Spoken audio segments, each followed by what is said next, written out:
सत साहिब सतगुरुदेव की जय। बंदी छोड़ कबीर साहिब जी की जय। बंदी छोड़ गरीबदास जी महाराज जी की जय। स्वामी राम देवानंद जी गुरु महाराज जी की जय हो।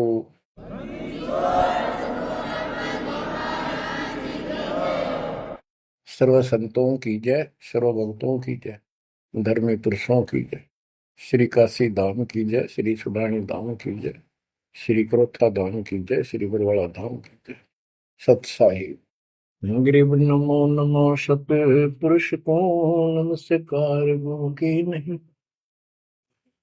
सुर नर मुनि जन साधु संतों सर्वस दीन।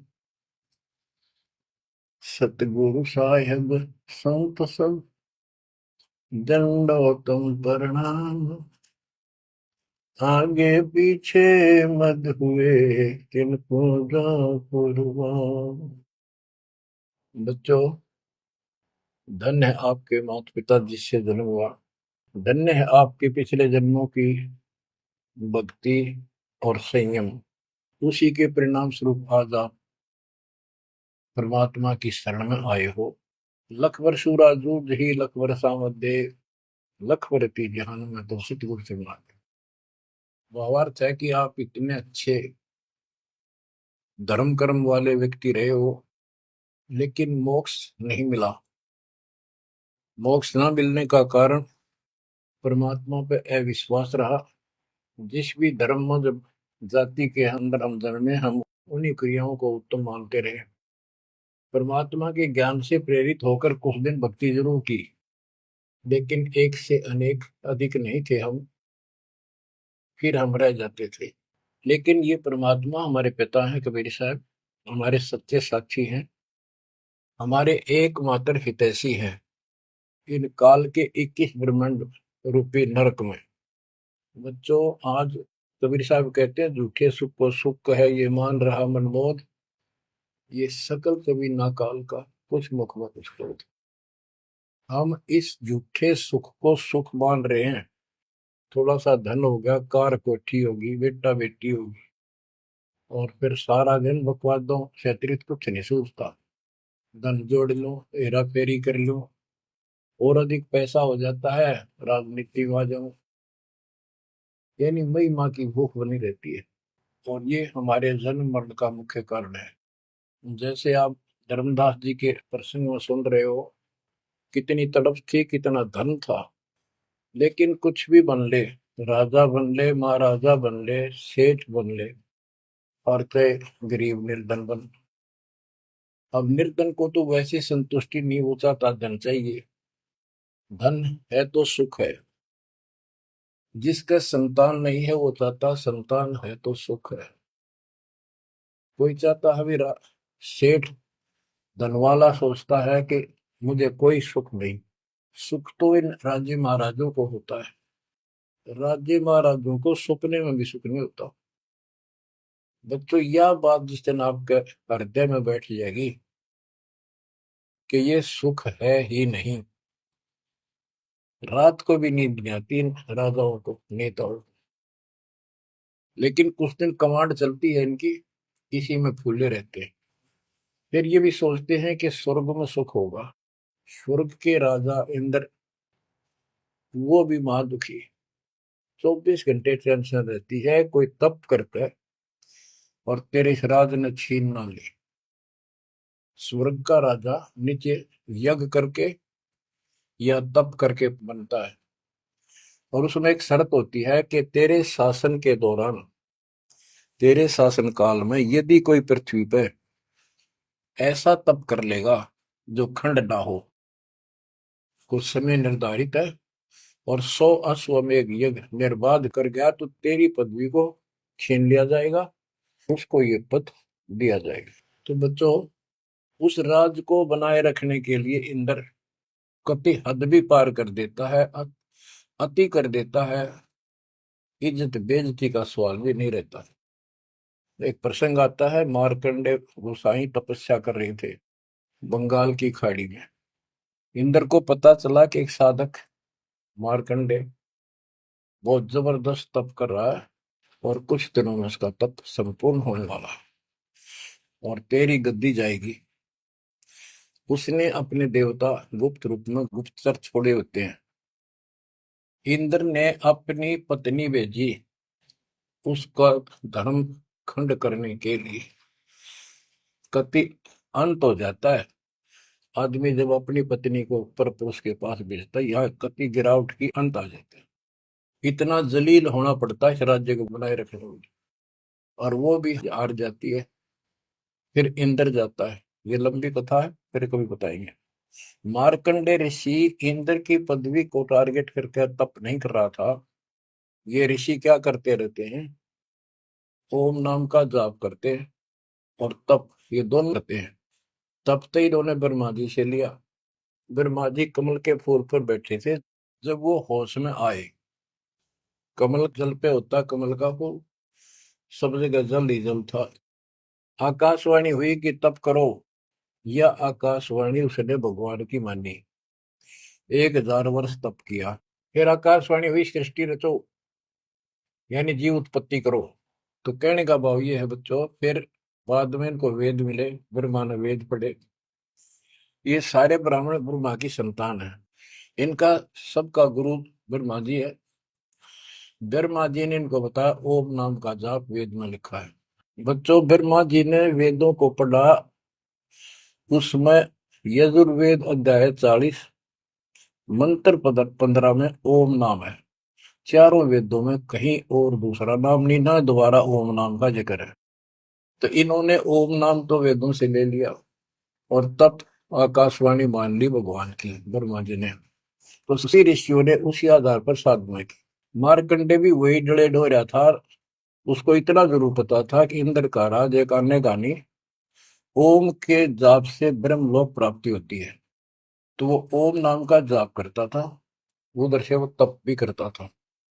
ओम नाम के जाप से ब्रह्म लोक प्राप्त होता है।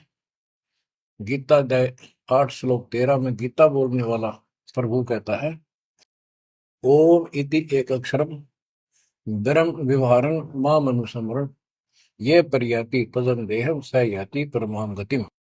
मुझ ब्रह्म का केवल एक ओम नाम है, जो इसका अंतिम सांस तक भक्ति करते हुए शरीर छोड़ के जाता है, वो ओम नाम से मिलने वाली परम गति यानी ब्रह्मलोक को प्राप्त होता है।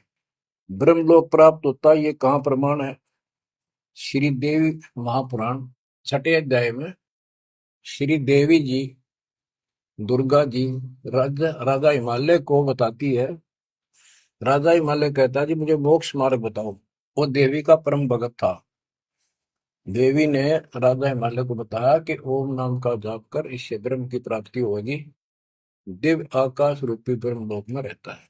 इति सिद्धम, ओम नाम के जाप से ब्रह्म लोक प्राप्ति है। गीता अध्याय 8 श्लोक 16 में लिखा है कि ब्रह्म लोक में गए साधक भी पुनरावृत्ति के अंदर है, दोबारा जन्म मृत्यु में आते हैं। अब जो साधना कर रहा है उसको कति उत्तम मान के कर रहा है, ना तो करे को नहीं, इच्छा ही नहीं बड़ा उसकी। बताओ, इनको ये नहीं बता तुम कर के रहे हो, इसका प्रतिफल क्या हो। एक कथा सुनाऊं, छोटा सा चुटकुला, सच्चाई है, चुटकुला नहीं। उदाहरण, दास के पास एक बहन अपनी दूसरी बहन को लेके आई। उसका पति शराब पिया करता और रोज पीटे, झगड़ा रखे। तो जो लेके आई थी उसका पति भी इतना नालायक था। परमात्मा ने दया करी, वो सुधर गया और तगड़ी भक्ति करने लग गया, खूब सुधर गया, चर्चा होगी गांव में। तो वो बहन बोली जी मैं तो अपनी बहन को देख के आई हूँ, इसके तो सारे सुख हो गए। मैं बेटी आपके भी होंगे, आपको ये हमारी मर्यादा का पालन करना पड़ेगा। वह बोली जी मैं ये व्रत ना छोड़ दूं, 16 शुक्रवार के व्रत करती हूँ। 16 शुक्रवार के व्रत करने हैं, वो तो 5-6 हुए हैं मेरे।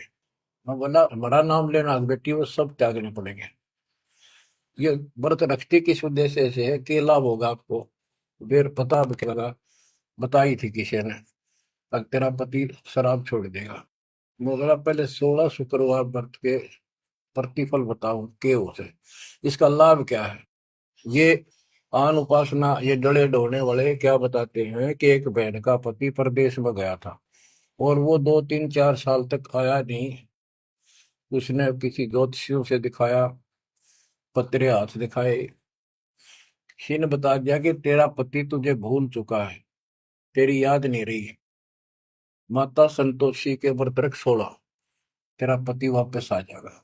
उसने व्रत रखने शुरू किए, शुक्रवार के 16वें दिन, 16वें व्रत वाले दिन वापस आ गया।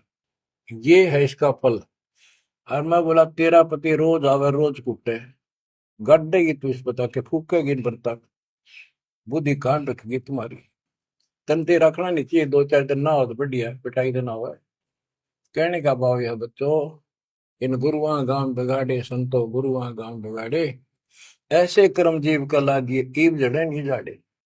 तो मार्कंडे ऋषि इंद्र से कहता है, इंद्र तू इंद्र की पदवी छोड़ दे, अगले जन्म में गधा बनेगा। इंद्र कहता जी फेर की फेर देखी जाएगी, अब तो मौज करने दो। बता, हमारी बुद्धि यहां तक सेट हो चुकी है। फेर के देख गधे पाछा तो कुमार देखेगा, कड़म मारेगा लठ, 2.5 मिनट का धरेगा समान कमर पे। मार्कंडे ऋषि उसको कहता तू मेरे वाली साधना कर ले, तुझे ब्रह्म लोक पहुंचा दूंगा। बच्चों, वो कहते हैं ना, बेड की लात गुडने तले तले, ये कहीं जा लो, इनका ये इतना ज्ञान है, इतनी इनकी अंतिम भक्ति है। अब प्रसंग चल रहा है धर्मदास जी का। ये जड़े धर्मदास जी ने खूब डो लिए थे, और जब आंख खुली, ओए होए होए, अब परमात्मा उनको छोड़कर चले गए। दोनों पति पत्नी देखते ही रह गए, आंखों में आंसू टपक रहे थे। ओझल हो गए भगवान जब गली से अंदर आए, राग खूब रोए अंदर बैठ के। ताकि पता नहीं आऊंगे कि ना आऊंगे ना, ये गांव नाम बताते, ये भी कमाल हो गया। परमात्मा कराते आए तो धर्मदास जी ने बोले खुशी मनाई, शरण पकड़ के बहुत कुछ प्रश्न उत्तर किए। आखिर में कहने लगे धर्मदास जी, हे प्रभु अवगत कला तुम्हारी, हम है कीट जीव वे बिचारी, सत्य लोग तुम वर्ण सुनावा, शोभा पुरुष अनसन सत भावा। हे परमात्मा आपने सतलोक बताया, आपने परमात्मा की शोभा बताई, रहने वाले हंसों का भी बड़ा गजब का सुख बताया। कैसे न देश राज वह आही, चित इच्छा प्रभु देखन ताई। कि वो कैसा देश है, कैसा लोक है, मेरा मन करता है उसमें देखो। परमात्मा बोले धर्मदास ये निर्घनी काया, निर्घनी ये बेकार, इसमें डंगा भरा पड़ा, काम क्रोध लोभ विष्टा थूक ब्लड टट्टी पेशाब, इसमें कैसे दर्शन होगे उस भगवान के। मैं जो बताता हूं तो ऐसे भक्ति शुरू कर दे, और जब शरीर छोड़ के जाएगा तो आपको परमात्मा के दर्शन हो जाएंगे। वहां सतलोक भी देखिए, वहां सारे अपने बहन भाइयों में खुशी करे ना। धर्मदास ये निर्गनिकाया, ये तन पुरुष दर्श के में पाया, इस तन में भगवान कैसे दिखेगा। तन ठीक का जो पूरा हो भाई, सतलोक तो देखो जाए। जब ये तेरा शरीर का समय पूरा हो जाएगा जीवन, फिर इसको छोड़ के सतलोक देख लिए जाके। धर्मदास के चरण हो रहा, हे प्रभु दर्शा मिटाहो मोरा, शरण टेक प्रभु विनय हो ही, पुरुष दर्श बिन कल नहीं मोही। दोनों चरण पकड़ के धर्मदास ने बोला, ये भगवान एक में दिखा दो, मेरी यह भगवान के दर्शन की प्यास मिटा दो, उसके दर्शन बिना मुझे एक पल भी चैन नहीं होगी। परमात्मा बोले भाई मैं ही हूँ प्रभु, सारी सृष्टि का मालिक मैं हूँ, मैं आपका गुरु हूँ। दीक्षा दी धर्मदास जी को मेरे, मैं आपका गुरु हूँ, मैं आपका भगवान हूँ, मैं सतपुरुष हूँ, और मेरा ही नाम कबीर है। लेकिन उसके आवाज समझ में नहीं आई, और बार बार यही कहने लगा भगवान के दर्शन करा दे, भगवान के दर्शन करा दो। जब मेरी आत्मा मानने गई, बच्चों विचार करो, पहले हम किसी की भी भक्ति शुरू कर दी, राम की, कृष्ण की, शंकर भगवान की, विष्णु भगवान की, किसी की भी, और सब स्वर्ग बताया करते। कदे मैं क्या अगला स्वर्ग दिखाओ हमने जब मानूंगा।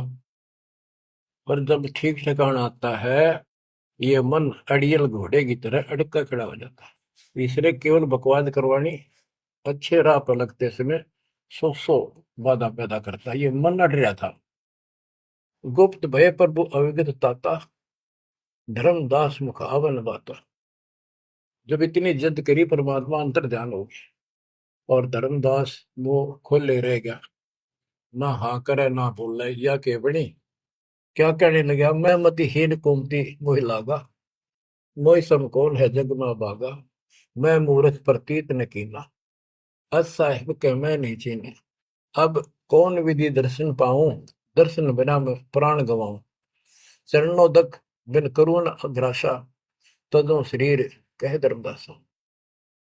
अब क्या कहता है, मैं बड़ा निकम्मा, मैं दुष्ट आत्मा, मतिहीन, कितना मुंह ला लिया भगवान ने मेरे को, और देख मैं कितनी इज्जत कर गया, मेरे जैसा निर्भाग धरती पर नहीं। मैं मूर्ख, मैंने भगवान पर विश्वास नहीं किया, फिर वो बुरी तरह इस मन की या गंदी आदत है। अब कौन विधि दर्शन पाऊं, दर्शन बिना मैं प्राण गवाऊं, शरणों तक बिन करो न ग्रासा, जब लगूं के चरण धोकर नहीं पी लूंगा मैं, अन्न नहीं खाऊं, तजो शरीर कह धर्मदास, नहीं तो मरूंगा। दिवस सात लग अन्न न खावा, भजन अखंड नाम लो लावा। जो नाम दिया था उसमें डट के भक्ति करता रहा, ना कुछ खाया ना पिया।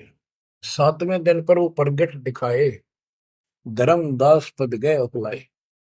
सातवें दिन परमात्मा आए, धर्मदास ने पैर तड़फते हुए पड़े पड़े ने पैर पकड़ लिए, दृढ़ श्वासा निपट अधीरा, पड़े चरणन में अक्षीण शरीरा।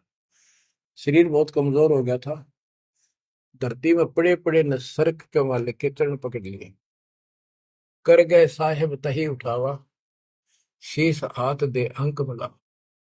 परमात्मा ने उसके अपने हाथ का सहारा देकर उसको खड़ा किया और फिर अपने सीने से लगाया। धर्मदास चरणोदक लीना, चरण पखार आचमन कीना। धर्मदास ने फिर उठ के जल लाया, परमात्मा के चरण धो के पिए। परमात्मा बोले, हे धर्मदास, प्रसाद कुछ पाओ, कुछ खा लो, कर प्रसाद तो मुंह पे आओ, मेरे पास आओ फिर तो, और फिर मैं तुझे सारा ज्ञान बताऊंगा। तो धर्मदास ने जल्दी जल्दी कुछ खाया, उसका ये टेंशन थी कि चले ना जा। थोड़ा बहुत खाया, पानी पीकर पटदे से आगे बैठ गया। धर्मदास का शरनाई सुन प्रभु अगर अपार, 7 दिवस कहाँ रहे, कौन देश पगडार। तो परमात्मा से पूछने लगा, है भगवान आप कहाँ रहे, कैसे कैसे रहे, कहाँ गए। फिर उसी बात पर आकर गया, हे प्रभु चिंता गण करो मोरा, पुरुष दर्श देव करो ने हो रहा।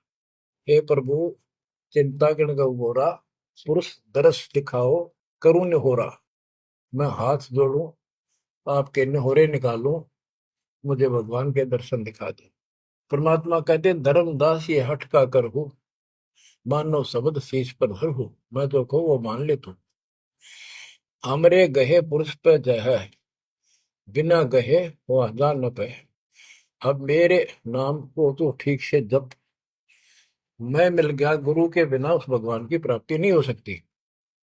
हमसो पुरुष ऐसा आही, जल तरंग जल अंतर नाही। कि भगवान मेरे में इतना अंतर समझ ले, इतना भी अंतर नहीं है। जैसे समुद्र से लहरें उठती है, लहर और जल अलग नहीं होता। बच्चों, धर्मदास जी को खूब समझाने की चेष्टा की कि हमारी सूरत गहो चितलाई, तभी पुरुष पतन, मेरे को भगवान रूप समझो, तब मालिक की प्राप्ति होगी। से हृदय प्रतीत अस आने, गुरु और पुरुष भिन्न नहीं जाने। गुरु और परमात्मा को अलग नहीं समझा है, तो शिष्य में ऐसी श्रद्धा होनी चाहिए। जब लो चित असरीति ने आवे, जब लग ऐसा भाव नहीं होगा, तब लग जीव लोक नहीं सतावे।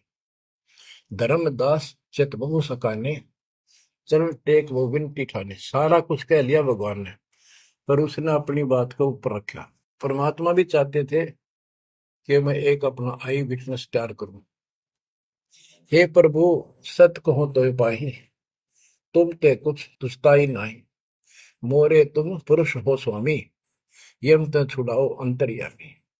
हो प्रभु, वर्णव लोक की शोभा, ताते आदि मोर मन लोभा।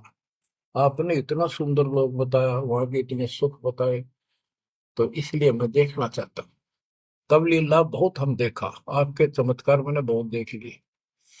पुरुष दर्श बिन रह ये रेखा, भगवान के दर्शन नहीं कर लूंगा इतना मेरे मन का दोष निकले नहीं। जो किंकर पर हो दयाला, तो छिन में होएगा पुरसाला। कि मेरे दिल का कांटा जब निकलेगा, जब आप यह दया कर दोगे। तब परमात्मा ने कहा, धर्मदास ठीक है, चलो। बच्चों, उस समय परमात्मा कबीर जी और धर्मदास अकेले उसके एक बगीची सी थी, उसमें थे, दोनों ही जने थे। धर्मदास जी की आत्मा को लेके परमात्मा ऊपर चले गए। पीछे से लोगों ने देखा, घर वालों ने जाके देखा, धर्मदास आया नहीं, क्या हो गया। वो बेहोश पड़ा, जैसे कोमा में होता है, मरा नहीं। 3 दिन तक ऐसा रहा। मालिक को ऊपर लेके गया। धर्मनी जो ऐसो चितके ना, तन तद चल लोक प्रवीणा। छोड़ इस शरीर को, चल मेरे साथ। राखो तन गौर ले हंसा, ता पहुंचे जा काल ही संसा। क्षण एक में पहुंचे जाई, अवगत लीला लखे को पाई। शोभा लोक देख सुख माना, उदित असंख्य शशि और भाना। इतना प्रकाश उस लोक का, जैसे असंख्य सूर्य और चांद उदय हो गए हो। परमात्मा कबीर जी जिंदा बाबा के रूप में थे। जब सतलोक में पहुंचे और जब उस परमात्मा के महल के सामने सतलोक में संतरी खड़ा था, परमात्मा बोले, भाइयों, मृतलोक से एक हंस आए हैं, धर्मदास इनका नाम है, और इनको वह परमात्मा के दर्शन कराओ सतपुरुष के। द्वारपाल ने एक और भगत को बुलाया और कहा, इनको सतपुरुष के दर्शन करा के लाओ, महल में ले जाओ, दरबार में। जब वो लेके चला धर्मदास जी को, बहुत से भगत और आगे हंस, हंसनी, यानी जैसे यहाँ भगत कहते हैं वहाँ हंस कहते हैं, भगतमती कहते हैं, वहाँ हंसनी कहते हैं। हंस का अर्थ है, हंस एक पक्षी है जो बुगले जैसा होता है, कति सेम टू सेम, लेकिन उसका गुण ये होता है, वो मांस मच्छी नहीं खाता, भूखा मर जाएगा, केवल मोती खाता है। अर्थात संत भगत वो होता है जो सब बकवाद छोड़ दे, केवल राम नाम के मोती सेवा सुमन दान करे, उनको हंस कहते हैं। तो काफी हंस इकट्ठे होकर आगे भगत और हंसनी भगतमती। बच्चों, जैसे दास बताता रहता है, जो बच्चे स्कूल में सुख लेना चाहते हैं और वहां बकवादों में लगे रहते हैं, वो सदा दुखी होते हैं। अपनी पढ़ाई पूरी करके बढ़िया नौकरी मिल जाए, फिर नाचो गाओ, वहां सुख लो सारा। नाचने गाने का मतलब यहाँ पृथ्वी लोक पर रहना नहीं। भाव ये है कि जब आप सतलोक चले जाओ तो वहां मौज करियो सारी। यहाँ का एक नाचना और कित का गाना, एक पलक में पता नहीं क्या हो जाए। तो जैसे सतलोक में दूसरे धर्म वाले कई कहते हैं, तो सतलोक की महिमा बताते हैं कि सतलोक में प्रकाश ही प्रकाश है, वहां और कुछ है ही नहीं। वो आत्मा उसमें ऐसे मिल जाती है जैसे बूंद समुद्र में। ये पूरा राधा स्वामी पंथ, सच्चा सौदा वाले, सरसा वाले, गुरुदेव वाले और भी सब इस यह रटला रहे, वहां कुछ नहीं है। और आंखों देखा धर्मदास क्या बताता है, वाणी पढ़ता हूँ, ये वैसे लिखी हुई है पुराने समय की, शुद्ध नहीं है इतनी, लेकिन अर्थ गजब का है इसका। कहते हैं, जित देखा जगमग झलका ही, देखत हर्षित भय ही भाई। धर्मदास ने जहां देखा, इतनी सुंदरता प्रकाश में गजब का नूर चमक, देख देख खुश हो रहा है। द्वारपाल हंस जो रहिया, ता में एक हंस से कहिया, ए हंस तुम जाओ लिवाई, पुरुष दर्श दे आनो भाई। इसको धर्मदास को ले जाओ, परमात्मा के दर्शन करा के वापस यहीं ले आना। चले लिवाए पुरुष तो पैजा, हाँ अचानक हंस वो आए तब ही, वहां बहुत से अचानक और हंस आगे वक्त। करत कोलाहल मंगल चारा, शोभा अद्भुत अंग अपारा। ओहो, उनके जो वहां पर भगत आए और भगतनी आई, इतने गजब के सुंदर शरीर देखते ही बने। उनके गले में रत्नों की माला और जगमग दे, बहुत गजब का, बहुत सुंदर कपड़े पहन रखे, अमर चीर शोभा धर्माए। अनसन भाल शोभा के वर्णो।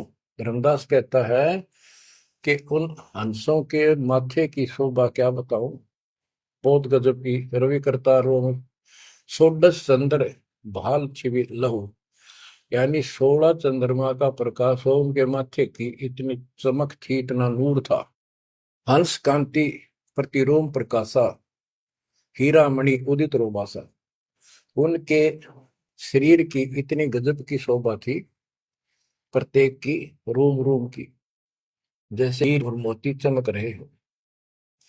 उनके शरीर का प्रकाश षोडश रवि, अनसन छवि मोहा, देह प्राण शुभ अमृत शोभा। उनके शरीर की शोभा 16 सूर्यों के प्रकाश जितनी थी। अब वहां भगवान के दरबार में पहुंच जाते हैं वो लेकर के, सिंहासन से भी देखत मनमोहा। ओहो, सुरती हंस अग्रानी अगाने, सत्य पुरुष सकल देखत अरसाने। वहां लेकर गए नाचते गाते हुए।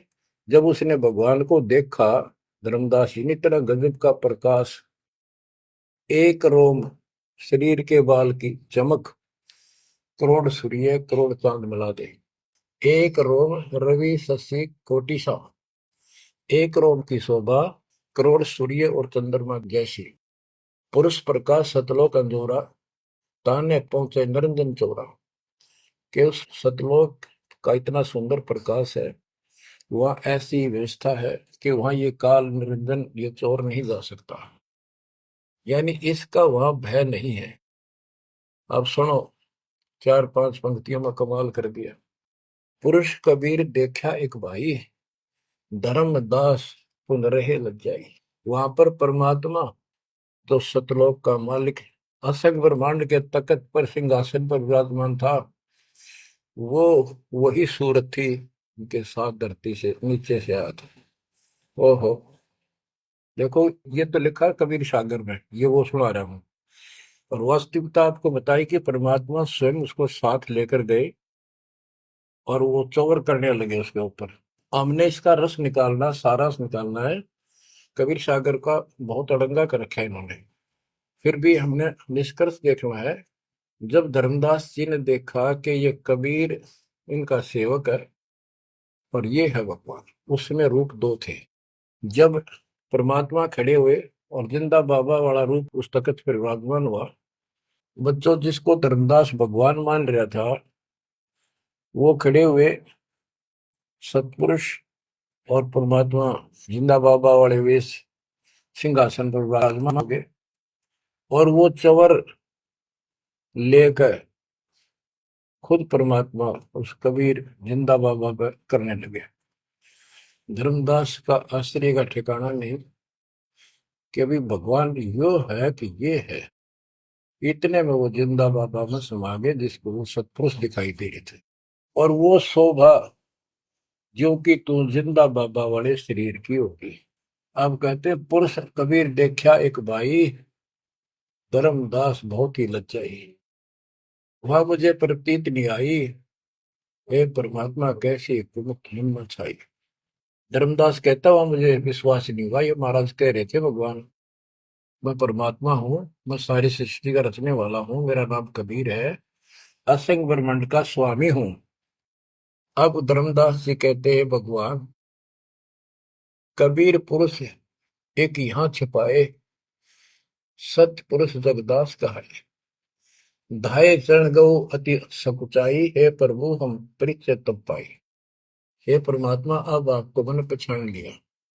यह शोभा कस वहां छिपाओ और कस ने जग में प्रगट दिखावा।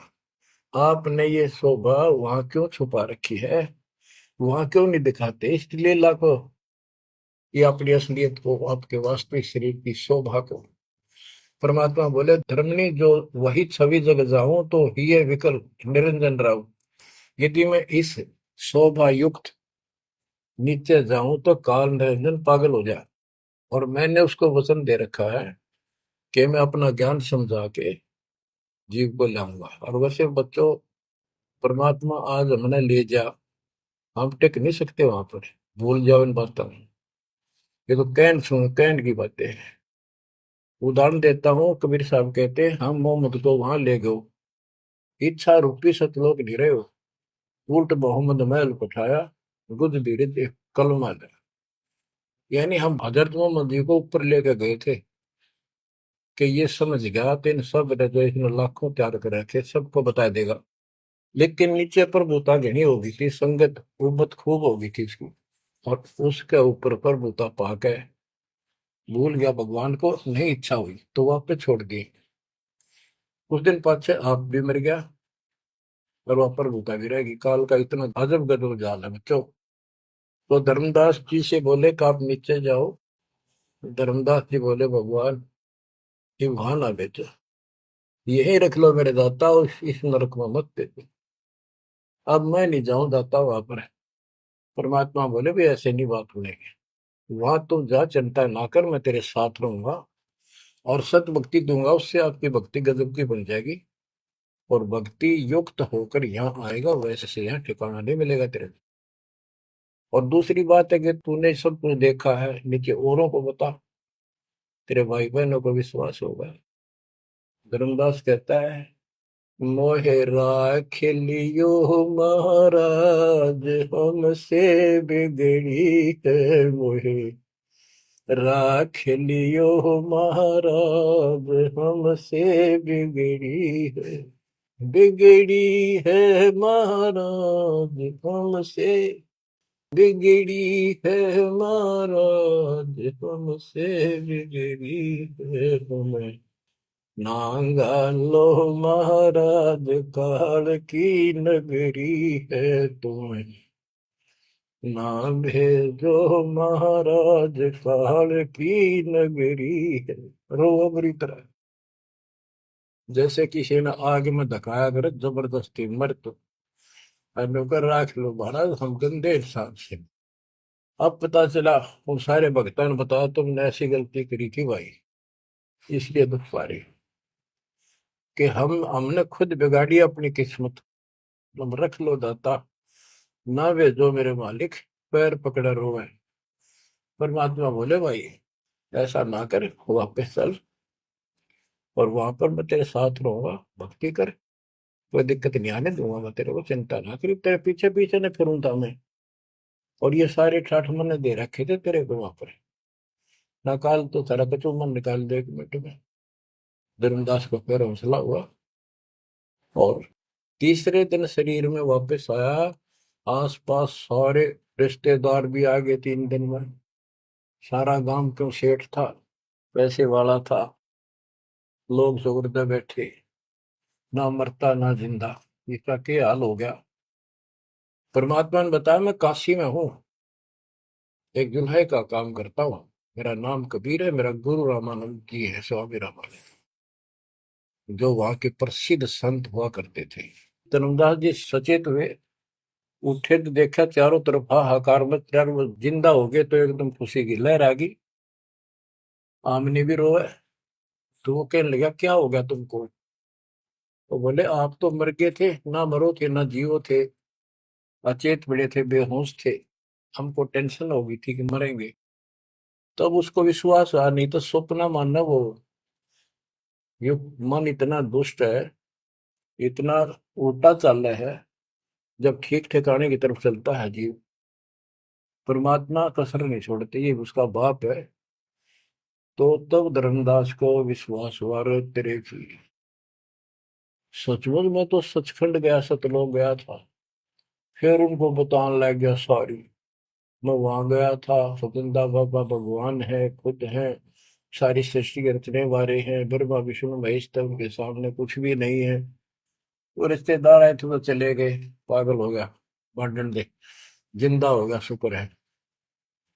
लेकिन जिसका लागे वो तन धर्मदास काशी पहुंचे और देखे दुल्हे के रूप में बैठे वह सूरत क्यों की तू चरणों में पड़ गए। आसपास के कॉलोनी के लोग आगे बुलाए, बताओ पूछे कौन है ये? धर्म सेठ है, ऐसे ऐसे काशी का प्रसिद्ध सेठ है, नवा का बांधवगढ़ का। और सब नौके देख किसी पागल हो रहे लोग इस नीरू के पुत्र को भगवान मानते हैं, इनकी अकल पर पत्थर पड़ी। यानी जुलाहे भी ये बात बोले, जो देखा वो यही कहे। धर्मदास जी ने चरण पकड़ कर छोड़े नहीं, परमात्मा गलती बहुत होगी, हे दयालु माफ करो। जब परमेश्वर ने उसको कहा, बच्चा तेरा दोष नहीं, इस काल ने सबकी बुद्धि फेर रखी, और जो भी ये सारा संसार आपको दिखाई देता है ये कुछ भी नहीं है। एक सेकंड में मृत्यु हो जाती है इंसान की, और फिर कुत्ते गधे बनाकर छोड़ देता है। इसने तो सच्ची भक्ति करने नहीं देनी, या सच्ची भक्ति या जैसी भी आस्था मैं ही जीवों की बनाए रखे हुए हूँ। उस टाइम तो धर्मदास जी सारी मान्य था, वो बात ही नहीं रही। अब परमात्मा बोले, धर्मदास आप अपने घर जाओ, और बच्चा मैं वही आऊंगा तुम्हारे पास। धर्मदास बोला, जी आइयो, मेरा बेटे ने भी समझाइयो, और आमनी ने भी सतनाम दिया, बेटा भाई मैं आऊंगा पक्का। धर्मदास चले गए, परमात्मा वहां आमनी को नाम दिया। और धर्मदास जी बोले, जी मेरा एक पुत्र है नारायण दास, उसको भी समझाओ। धर्मदास जी ने नारायण दास बुलाया कि आजा भाई, गुरु जी आई, भगवान आ रहे हैं। बैठ गया। परमात्मा ने जो ज्ञान सुनाया उठ के चल पड़ा। फिर बुलाए तभी नहीं आया। अगली बार भगवान ने खूब कह लिया, बुला लिया भाई, तेरे बेटे ने नाम दे दूंगा। धर्मदास गया, बेटा आजा, नारायण दास कल्याण हो जाएगा। काल के जाल में फंस गई। वो कहता, पिताजी आपकी मति मारेगी, इस जो लाए ने आपको बुद्धि भ्रष्ट कर दिया। देवताओं को छोटा बताता है ये देवताओं की निंदा करता है, मैं ना इसके दर्शन भी करूं। धर्मदास ने खूब कह लिया, पर लड़का मानना नहीं। धर्मदास जी रोने लग गया, महाराज के चरणों मांग, दाता एक का पुत्र मेरा हरिकाल के मुंह में जागा, दया करो दाता, इसको शरण में ले लो दाता। हे भगवान मैं बहुत दुखी हूँ। परमात्मा बोले, बेटा मैं समझाऊं तू समझावे, और इसकी माँ समझावे, कि तुम्हारे से ज्यादा इसका हमदर्द कौन हो सकता है। जब ये आपके नहीं मानता तो भाई इसको छोड़ दो। ये महाराज इन्हों के छेड़ा जा है, ये महाराज समझाओ इसने। परमात्मा बोले, भाई यो काल का दूत भेज रखा तेरे घर पे, तेरे कति चौगुरते तो बांध रखा तू, या बात मान ले मेरी। अब काल का दूत का धर्मदास का दुख हुआ इस बात का। आए इकलौते पुत्र ने गुरु जी काल का दूत क्यों बता रहे हैं। परमात्मा बोले कि तेरा बेटा कहां पर है, उसको एक बार ले आया यहाँ पर। धर्मदास बोले, बेटा चल, तो कुछ ना सुनिए, बैठ जाओ बस। वो आ गया। परमात्मा ने उसकी तरफ ऐसे आशीर्वाद वाला हाथ किया, और धर्मदास से बोला, देख ये है तेरी बॉडी के अंदर, इस शरीर के अंदर यू काल बैठा। उसका शकल देखी उसने छोरे के अंदर से, वो वास्तविकता थी उसको काल के दूत की। ओछा माता, लंबे दूत, विकराल शरीर। परमात्मा बोले, यू बैठा इसके अंदर, यू काल का दूत है, ये कभी भी नाम नहीं लेगा, ना तेरे साथ चलेगा। जब धर्मदास बोला, नारायण दास है, जा बेटा जा, जा कर ले काम, कर ले काम। चरण में पड़ गया, भगवान मेरा तो बीज नष्ट हो गया, हे भगवान मेरा तो वंश ऊपर चलेगा, बताइए काल पैदा कर हो गया मेरा तो। परमात्मा बोले, वंश ने के चाटेगा, तू पीछा छुटवा ले यहाँ से बेटा, क्या करेगा इस वंश का। ये तो काल खाई खुराक का, पहन पोशाक का, यम का बकरा पड़ता है, लेकिन हमारे तो रंग चढ़ रहा है। लोग के कहेंगे, फलाना के कहेगा, संतान ना हुई तेरी संपत्ति ने कौन लगा, कई बीमारी बांट रखी है, कई रोग ला रखे काल। परमात्मा बोले, ठीक है, तेरे को मैं अपना बच्चा, अपना हंस भेजूंगा, और आज से 1 साल के बाद तेरे घर में पुत्र उत्पन्न होगा, उसका नाम चूड़ामणि रखना। उस समय बताते हैं धर्मदास की उम्र 80 साल की हो चुकी थी और आमनी देव भी वरदौलिये थे। ये धर्मदास के आप विश्वास हो गए, ये मालिक हे परमात्मा, इस उम्र में कौन कैसे बच्चे होंगे हमारे, हम तो कति व्यर्थ हो चुके हैं। तब दाता ने कहा, देख उधर देख, तेरे आंगन में एक छोटा सा बच्चा ऊपर से आया, आंगन में हाथ पैर मारे नो, एक पत्ते के ऊपर लेट गया आके, साथा आया पत्ता से, ये तेरे घर में 1 साल के बाद आएगा। इतने वो अंतर्धान हो गया। कुछ विश्वास कुछ अविश्वास, परमात्मा की दया हुई, आमनी को गर्भ रहा, 9वें महीने 10वें दिन बच्चा हो गया, नाम चूड़ामणि रखा। और तू कुल की चिंता करता था, तेरा 42 पीढ़ी तक तेरा वंश चलेगा, चिंता ना कर। जब उसका दिल डटा, बच्चों गजब की बात है, तो मैं धीरे धीरे इसको पूरी सुन लो, कथा को आपके बहुत से अंधेरे हट जाएंगे। अब परमात्मा ने चूड़ामणि शाना हुआ, उसको दीक्षा दी, उसी को धर्मदास जी को भी गुरु पद दे दिया था। पर बोला तो किसी ने मंत्र ला दिया, ही सारा सार नाम तक दे दिया उसको, और कसम खवा दी कि ये नाम किसी को नहीं बताएगा।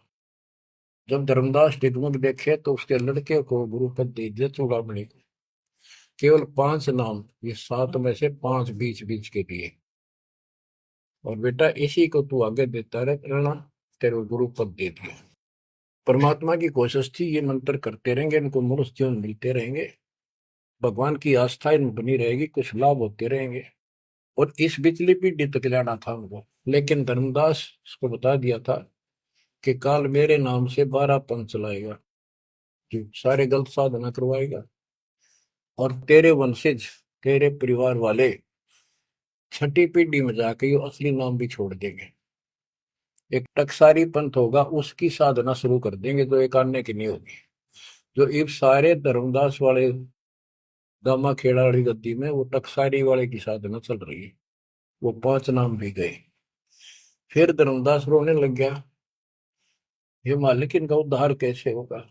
तो बोले, मैंने कुल दिया तेरा 42 वंश, तेरे उद्धार उसका होगा जो मैं भेजूंगा, एक संत भगत अपना दास, उससे तेरे पीढ़ी वाले नाम लेंगे या सारा संसार लेगा, सबकी मुक्ति हो जाएगी। बच्चों, परमात्मा की असीम रजा है, आप ये सत्यनारायण कथा सुन रहे हो और सुनते रहो। मुश्किल से ये अमर कथा मिली है सुनने को। मालिक आपको मोक्ष दे, सदा सुखी रखे। सत साई।